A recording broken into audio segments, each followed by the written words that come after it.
شرف آقا کی زیارت کا ملا، ان صحابیات پر لاکھوں سلام۔ الحمدللہ رب العالمین، والصلاة والسلام على سید المرسلین، اما بعد فاعوذ باللہ من الشیطان الرجیم، بسم اللہ الرحمن الرحیم۔ الصلاة والسلام علیک یا رسول اللہ وعلى آلك واصحابك يا حبيب الله، الصلاة والسلام عليك يا نبي الله وعلى آلك واصحابك يا نور الله۔ اسلامی بہنوں کی نماز، یہ میرے شیخ طریقت امیر اہل سنت حضرت علامہ مولانا محمد الیاس اتار قادری رضوی ضیائی دامت برکاتہم العالیہ کی طرف سے بہت ہی پیارا تحفہ ہے۔ ہر اسلامی بہن کو یہ کتاب صرف پڑھنی نہیں چاہیے بلکہ حفظ کر لینی چاہیے۔ اس کتاب کے صفحہ نمبر 213 جہاں حیض و نفاس کا بیان ہے، اس میں جو راحت القلوب کے حوالے سے درود پاک کی فضیلت لکھی ہے وہ عرض کرتا ہوں۔ ایک بار کسی بھکاری نے یعنی مانگنے والے نے کفار سے سوال کیا، کچھ مانگا۔ کفار نے مذاقاً حضرت مولا علی کرم اللہ تعالی وجہہ الکریم کے پاس بھیج دیا۔ آپ قریب ہی تشریف فرما تھے۔ اس بھکاری نے حاضر ہو کر سوال کے لیے ہاتھ دراز کیے۔ مولا علی شہنشاہ اولیاء شیر خدا علی المرتضی کرم اللہ تعالی وجہہ الکریم نے 10 بار درود پاک پڑھا اور اس مانگنے والے کی ہتھیلی پر دم کیا، فرمایا مٹھی بند کر لو، اور جن لوگوں نے تمہیں بھیجا ہے ان کے سامنے جا کر کھولنا۔ کفار ہنس رہے تھے، خالی پھونک مارنے سے کیا ہوتا ہے۔ جب اس بھکاری نے کفار کے سامنے جا کر مٹھی کھولی تو سب حیران رہ گئے کہ اس میں سونے کے دینار تھے۔ مولا علی کرم اللہ تعالی وجہہ الکریم کی یہ کرامت دیکھ کر کئی کافر مسلمان ہو گئے۔ صلو علی الحبیب صلی اللہ تعالی علی محمد۔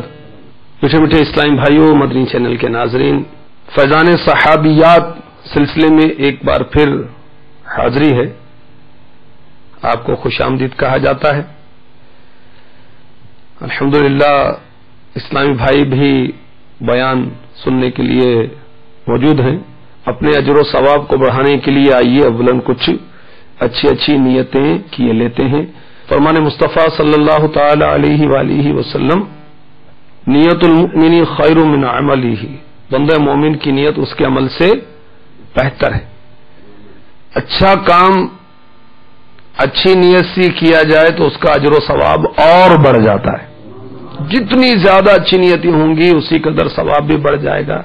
مثلاً اعلی حضرت رضی اللہ تعالی عنہ نے فتاوی رضویہ شریف میں مسجد میں بندہ نماز کے لیے جا رہا ہے تو آپ نے 40 نیتیں لکھی ہیں کہ 40 نیتیں کر جائے تو ہر قدم پر جو اس کے قدم مسجد کی طرف اٹھیں گے 40 نیکیوں کی طرف قدم اٹھانے کا اس کو ثواب حاصل ہوگا۔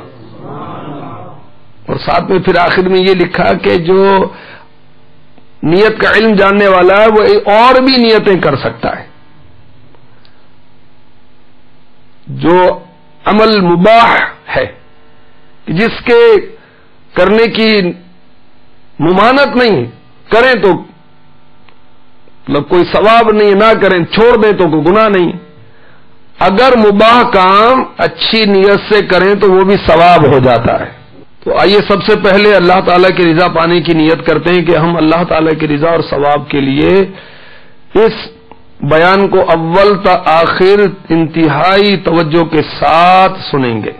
موقع کی مناسبت سے عز و جل کہیں گے, صلی اللہ تعالی علیہ وآلہ وسلم کہیں گے, رضی اللہ تعالی عنہ کہیں گے, اور صحابیہ کے ذکر پر رضی اللہ تعالی عنہا کہیں گے, رحمت اللہ تعالی علیہ حسب موقع کہیں گے.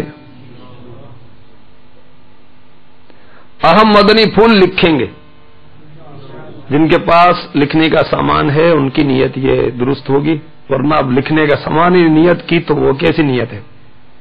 مدنی چینل کے ناظرین بھی نیت فرما لیں اور یہ باتیں لکھیں انشاءاللہ عز و جل.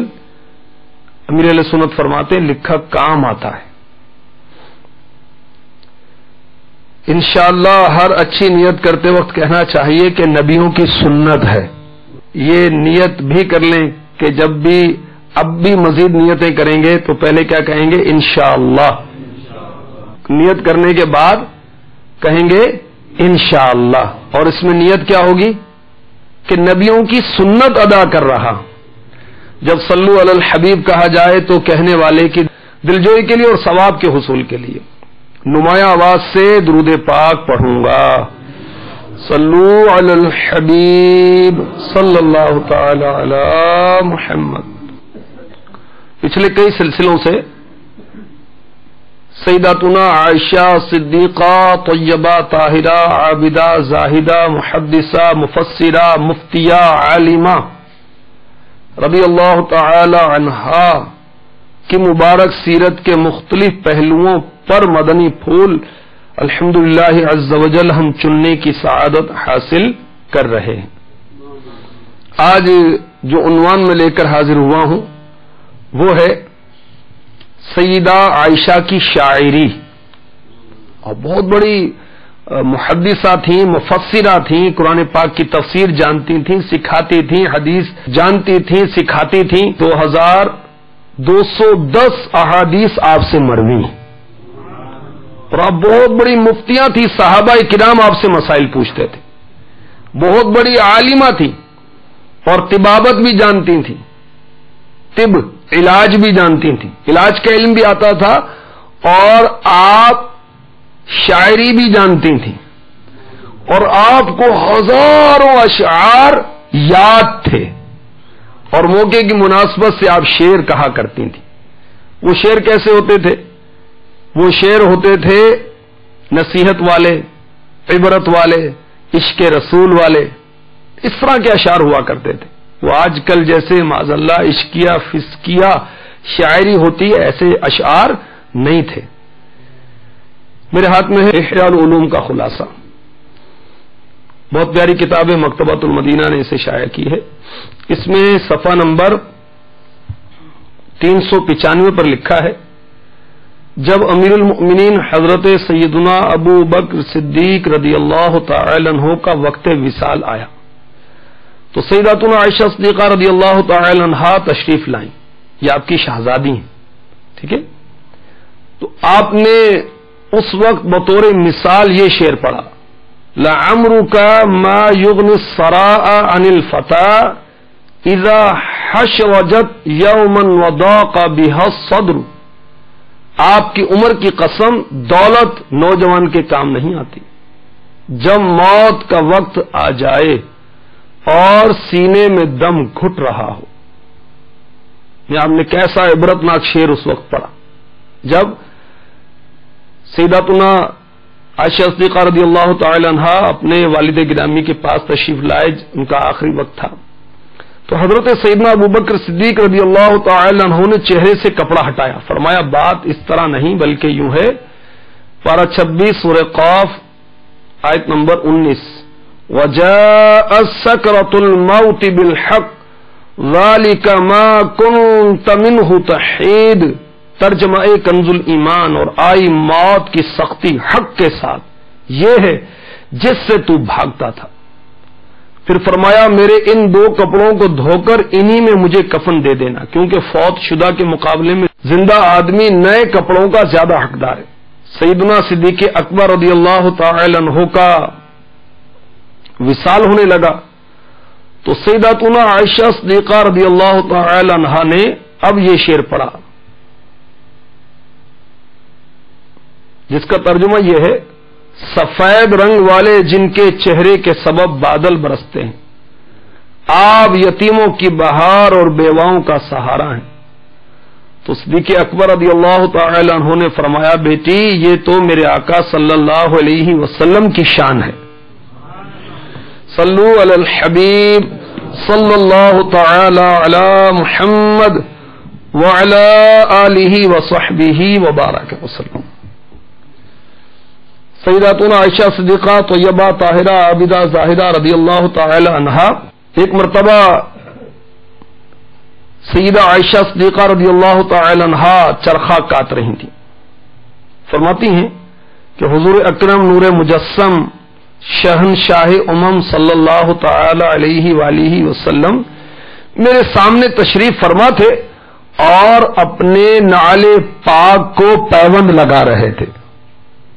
قربان جائیں آقا کی عاجزی پر، 2 جہاں کے شہنشاہ ہیں، اللہ کے محبوب ہیں، اور اپنے مبارک چپل پر خود آپ وہ پیوند لگا رہے ہیں۔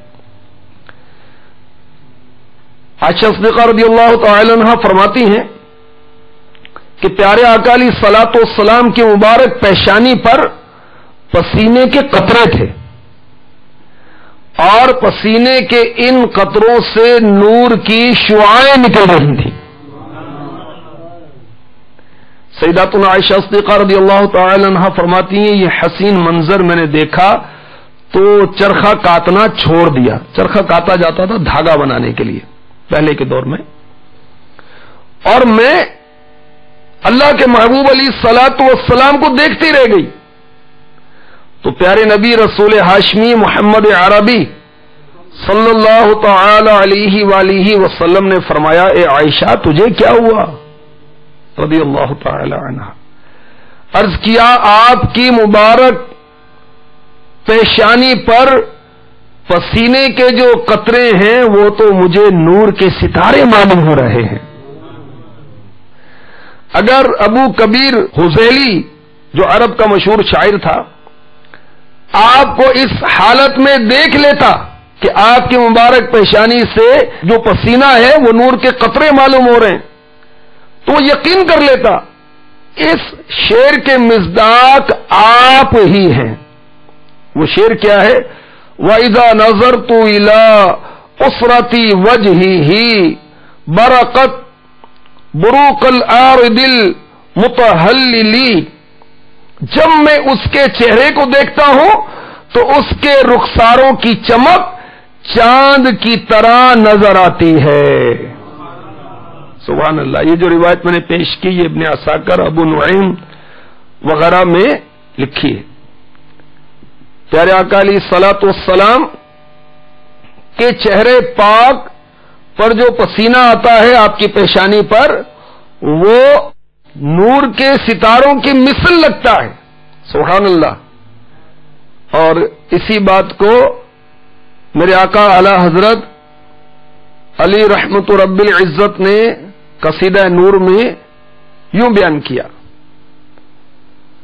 آب زر بنتا ہے عارض پر پسینہ نور کا، آب زر بنتا ہے عارض پر پسینہ نور کا، آب زر بنتا ہے عارض پر پسینہ نور کا، مصحف اعجاز پر، مصحف اعجاز پر چڑھتا ہے سونا نور کا، آ گیا وہ نور والا جس کا سارا نور ہے، آ گیا وہ نور والا جس کا سارا نور ہے، دینی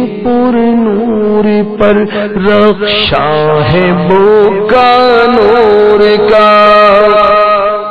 آقا علیہ الصلوۃ والسلام کی جو ناک مبارک ہے بینی پر نور، بینی کہتے ہیں ناک کو، بینی پر نور پر یہ جو نور کا شعلہ چمک رہا ہے، ایسا لگتا ہے لیواء الحمد پر اڑتا پھریرا نور کا، ہے لیواء الحمد پر اڑتا پھریرا نور کا.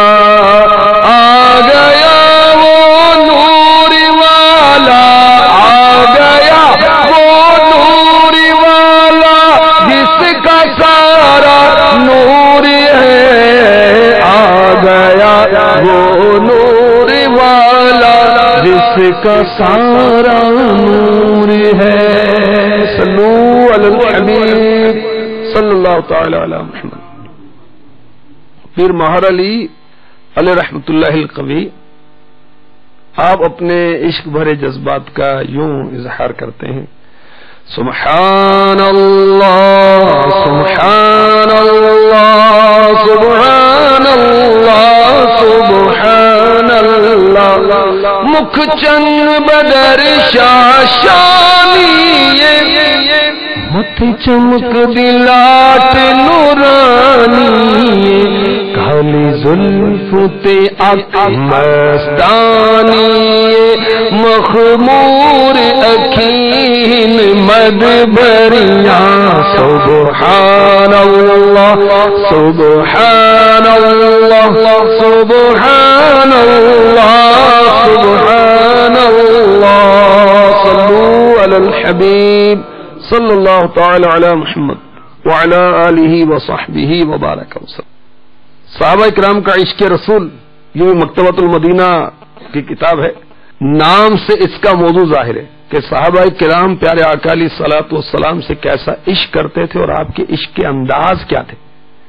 اور انشاءاللہ عز و جل اس سے اگلا سلسلہ جو ہوگا فیضان صحابیات کا، اس میں سیدہ عائشہ رضی اللہ تعالی عنہا کے عشق رسول کا بیان ہوگا،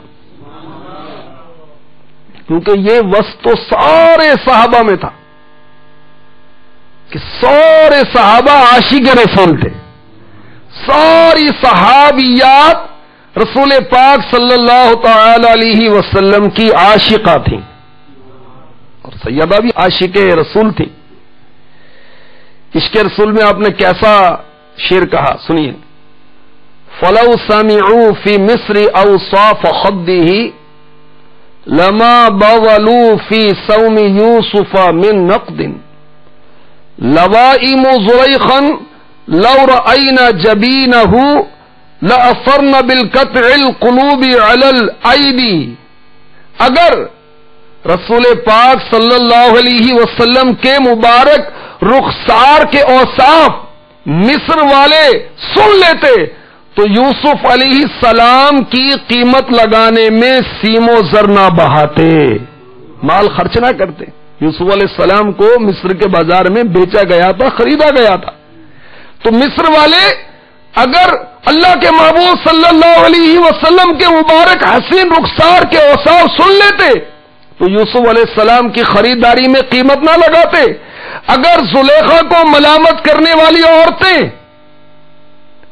رسول پاک صلی اللہ علیہ وسلم کی مبارک پیشانی دیکھ لیتی تو ہاتھ نہ کاٹتی، اپنے دلوں کو کاٹ ڈالتی. برادر اعلی حضرت حسن رضا خان علی رحمت الحنان فرماتے ہیں: سب سے پہلے حضرت یوسف کا نام پاک لوں، میں گناؤں گر تیرے امیدواران جمال. آقا علیہ الصلوۃ والسلام کے جمال کے جو طالب ہیں، اگر ان کا نام لیا جائے تو سب سے پہلے تو یوسف علیہ السلام کا ہی نام آئے گا. ہمارے آقا کی یہ شان ہے. تو سیداتنا عائشہ صدیقہ طیبہ طاہرہ عابدہ زاہدہ رضی اللہ تعالی عنہا قرآن پاک کا علم رکھتی تھیں، حدیث کا علم رکھتی تھیں، آپ مفتیہ تھیں، آپ عالمہ تھیں، گھروں میں خواتین کو اسلامی تعلیم دیا کرتی تھیں. آپ طبابت بھی جانتی تھیں، حکیم بھی تھیں آپ، اور ساتھ ہی ساتھ آپ شاعری بھی فرماتی تھیں. یہ عرب میں اس وقت یہ انداز تھا کہ کوئی شاعر زبان کے جوہر دکھاتا اور آگ لگا دیتا، اور کہیں ایسی بات کہتا کہ ہر طرف وہ آب حیات برسا دیتا. اور مرد نہیں، عورتیں بھی شاعری کرتی تھیں. تو ہماری امی جان سیداتنا عائشہ صدیقہ رضی اللہ تعالی عنہا اسی دور میں پیدا ہوئی، اور خود ان کے والد گرامی جو کہ انبیاء کے بعد سارے انسانوں میں افضل ہیں، حضرت سیدنا ابو بکر صدیق رضی اللہ تعالی عنہ، آپ کو بھی شاعری میں ایک مقام حاصل تھا. تو آپ نے شاعری کس سے سیکھی؟ اپنے والد گرامی سے. تو آپ کی شاعری پر صحابہ اکرام تعجب نہیں کرتے تھے کہ انہوں نے کہاں سے شاعری سیکھ لی، اس لیے کہ انہیں معلوم تھا کہ یہ صدیق اکبر رضی اللہ تعالی عنہ کی نور نظر ہیں.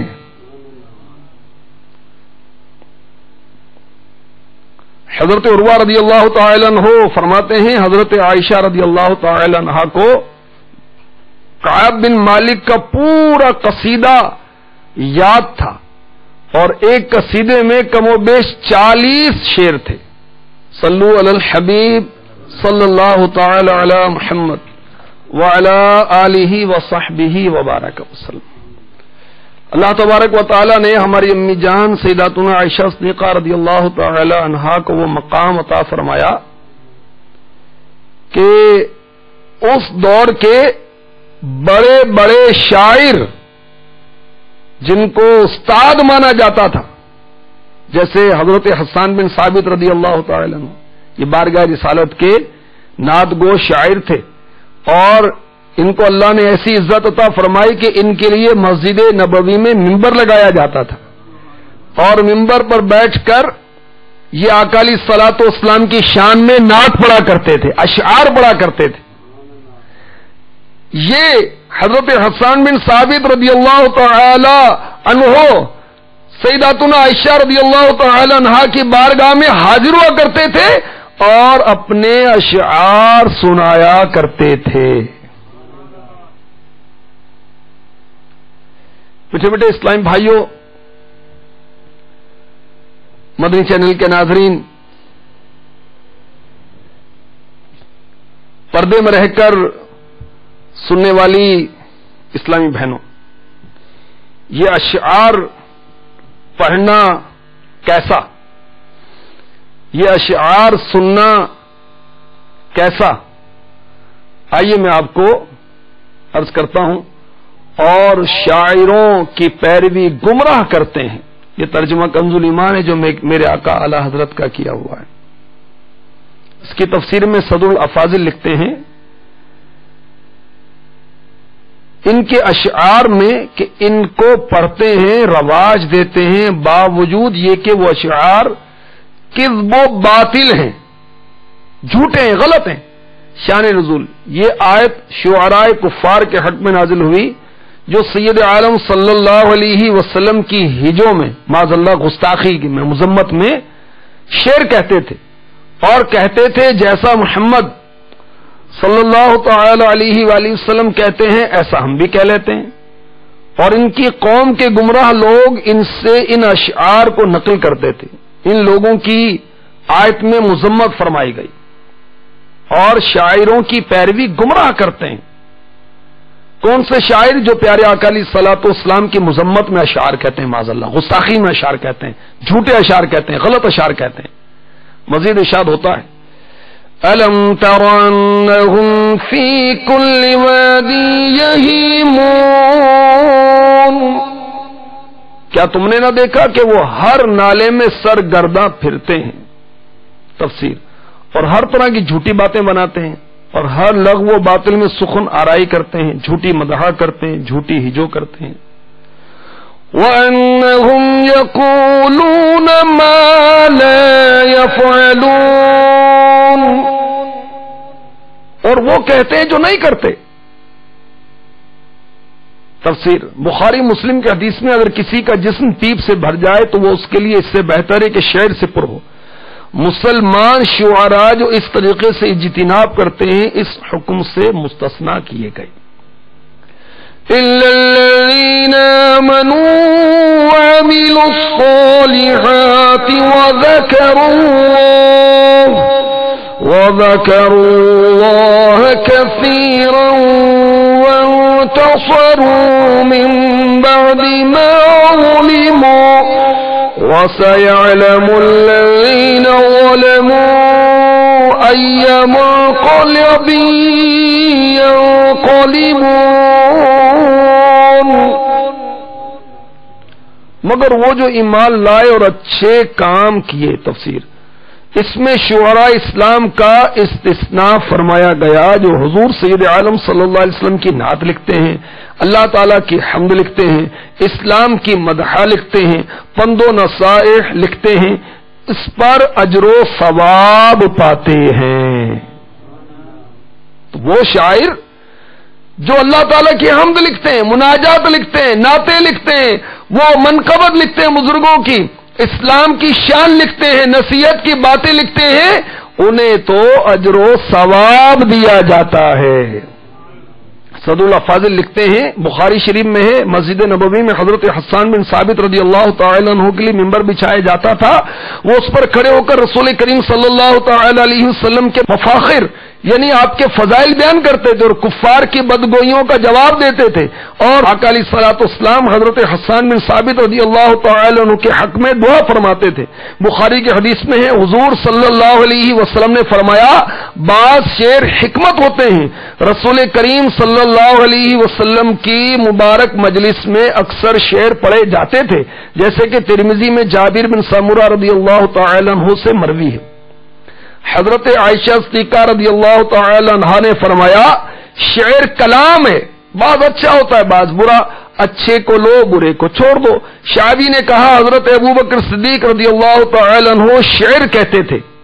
حضرت علی رضی اللہ تعالی عنہ ان سب سے زیادہ شعر فرمانے والے تھے. مگر وہ جو ایمان لائے اور اچھے کام کیے اور بکثرت اللہ کی یاد کی.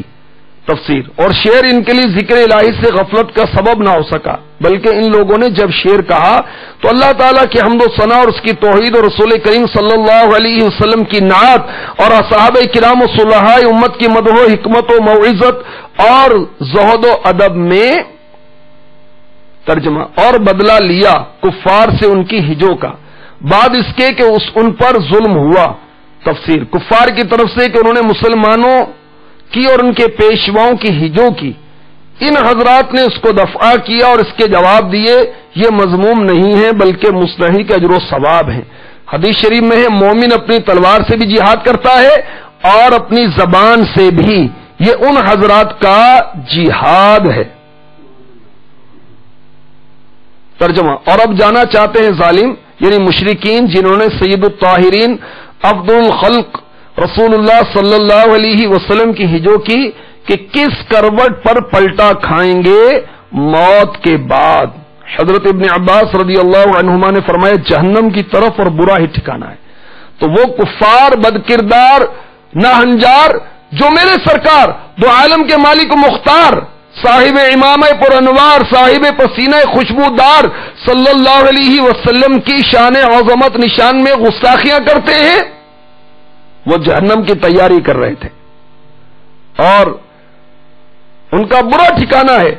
اور وہ شاعر جو کفار کا رد کرتے ہیں جواب دیتے ہیں اللہ تعالی کی شان میں اشعار کہتے ہیں، رسول پاک صلی اللہ تعالی علیہ وسلم کی شان میں نعتیں کہتے ہیں، بزرگوں کی منقبت لکھتے ہیں، نصیحت کی باتیں کرتے ہیں، اسلام کے فضائل لکھتے ہیں. ان کے شعر اچھے ہیں بلکہ ان کو ان کے اشعار پر اجر دیا جائے گا. صلو علی الحبیب صلی اللہ تعالی علی محمد وعلی آلہ وصحبہ وبارک وسلم. سیداتنا عائشہ صدیقہ رضی اللہ تعالی عنہا کی شاعری کی بات ہو رہی تھی، چنانچہ مزید سنیے. عروہ بن زبیر رضی اللہ تعالی عنہ فرماتے ہیں، طبقات ابن سعد میں لکھا ہے، ما رأيت احدا اعلم بفقہ ولا بطب ولا بشعر من عائشہ رضی اللہ تعالی عنہا، میں نے فقہ، طب اور فن شاعری میں سیدہ عائشہ رضی اللہ تعالی عنہا سے بڑھ کر کسی کو زیادہ جاننے والا نہیں دیکھا۔ آپ فقہ میں ماہر تھیں، طب میں ماہر تھیں اور شاعری میں بھی ماہر تھیں۔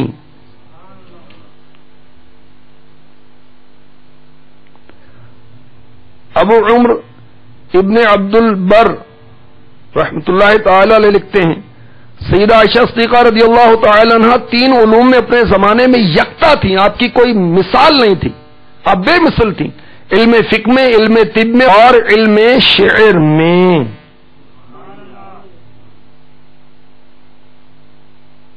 حشام اپنے باپ سے روایت کرتے ہیں، بسا اوقات سیدہ عائشہ صدیقہ رضی اللہ تعالی عنہا 60 یا اس سے زیادہ اشعار پر مشتمل قصیدہ بیان کر دیتی تھی، ایک نشست میں آپ 60 بلکہ اس سے بھی زیادہ اشعار پڑھ دیا کرتی تھیں۔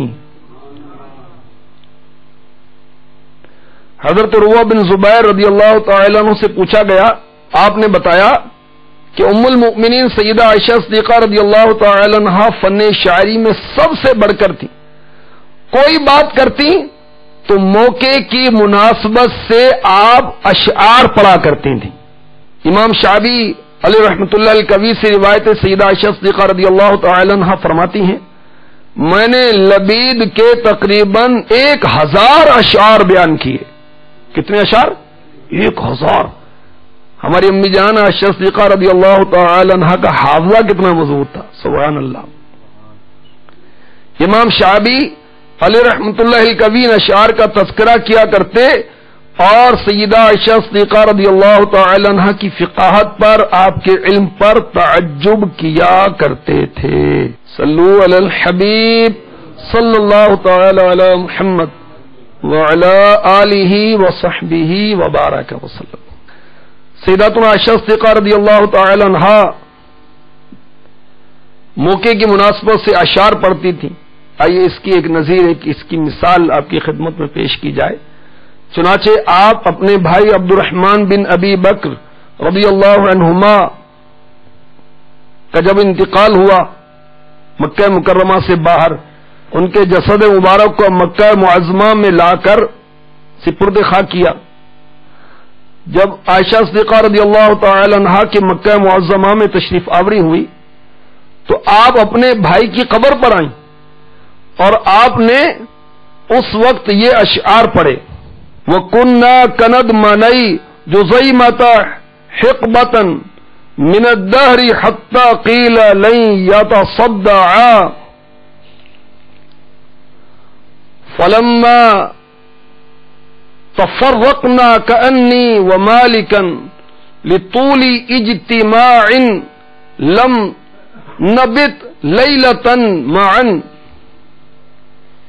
ہم مدت تک بادشاہ جزیمہ کے دونوں مصاحبوں کی طرح ایک ساتھ رہے، یہاں تک کہ لوگ کہنے لگے اب ہرگز یہ علیحدہ نہ ہوں گے۔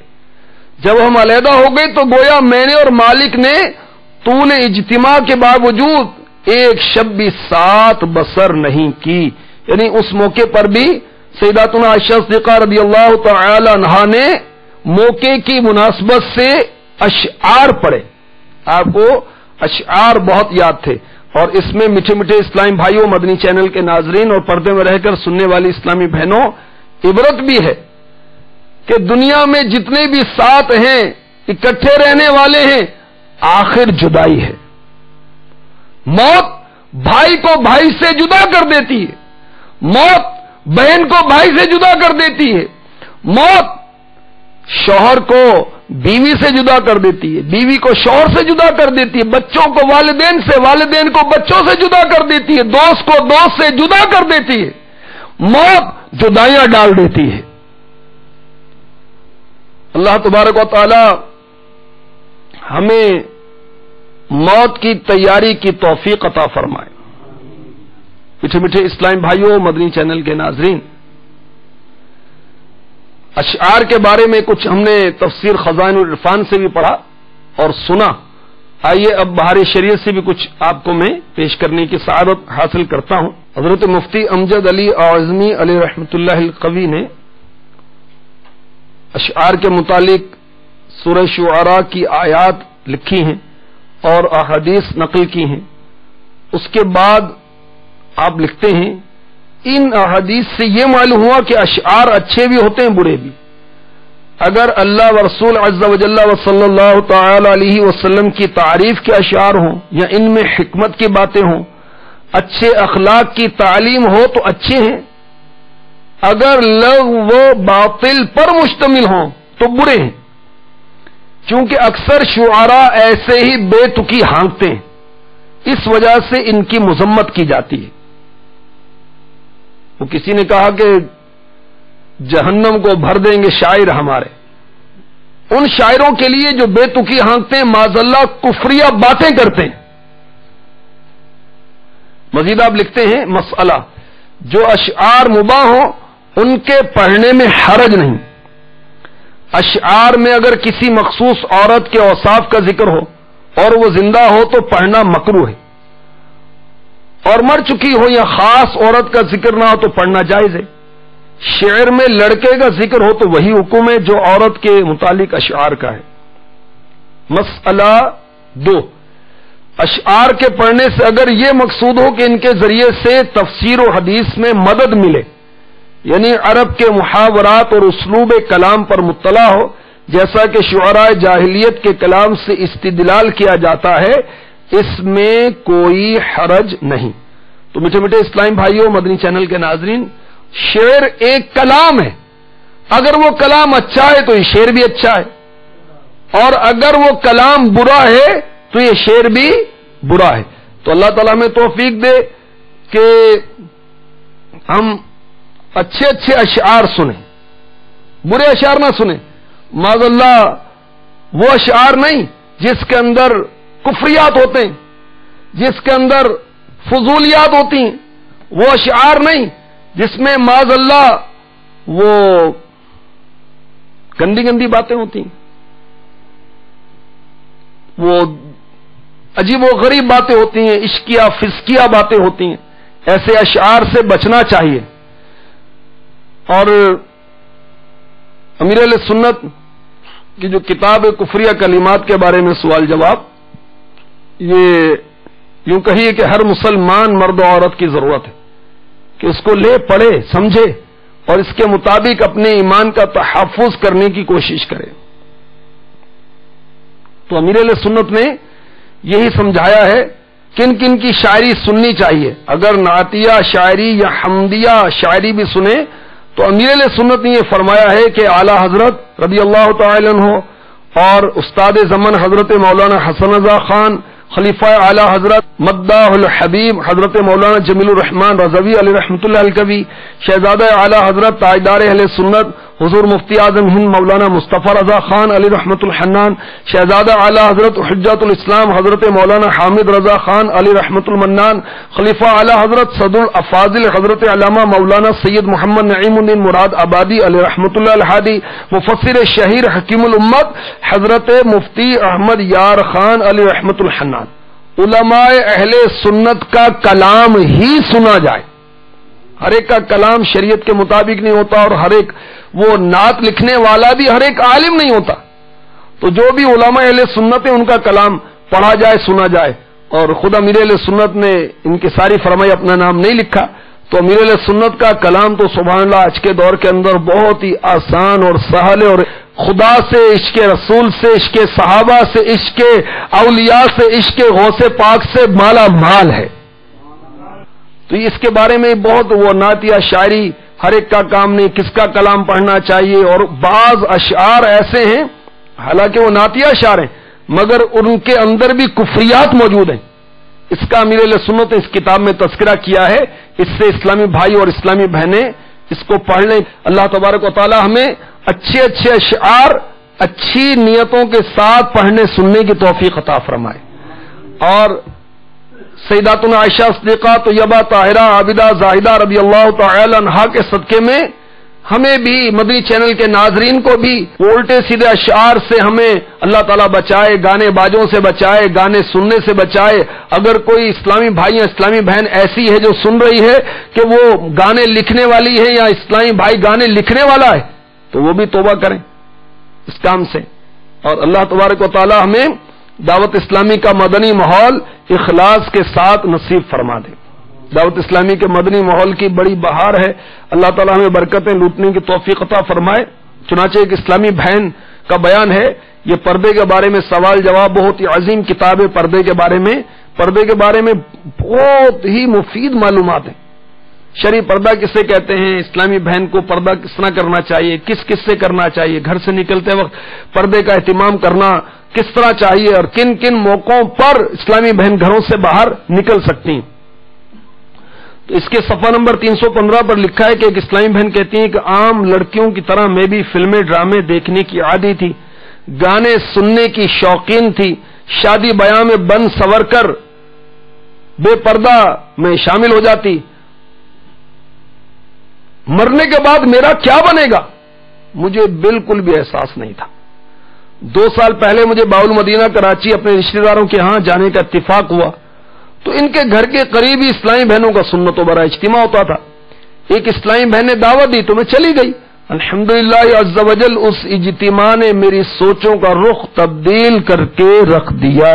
پھر میں نے باول مدینہ کراچی میں ہی ربیع النور شریف کی بہاریں دیکھی تو دل نیکیوں کی طرف مزید مائل ہوا۔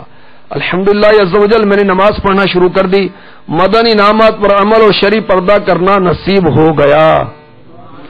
دعوت اسلامی کا مدنی کام کرتے کرتے تا دم تحریر جب یہ اسلامی بہن نے اپنی مدنی بھار دی، علاقائی سطح پر مدنی انعامات کی ذمہ دار کی حیثیت سے سنتوں کی خدمت کرنے کی سعادت پا رہی ہوں۔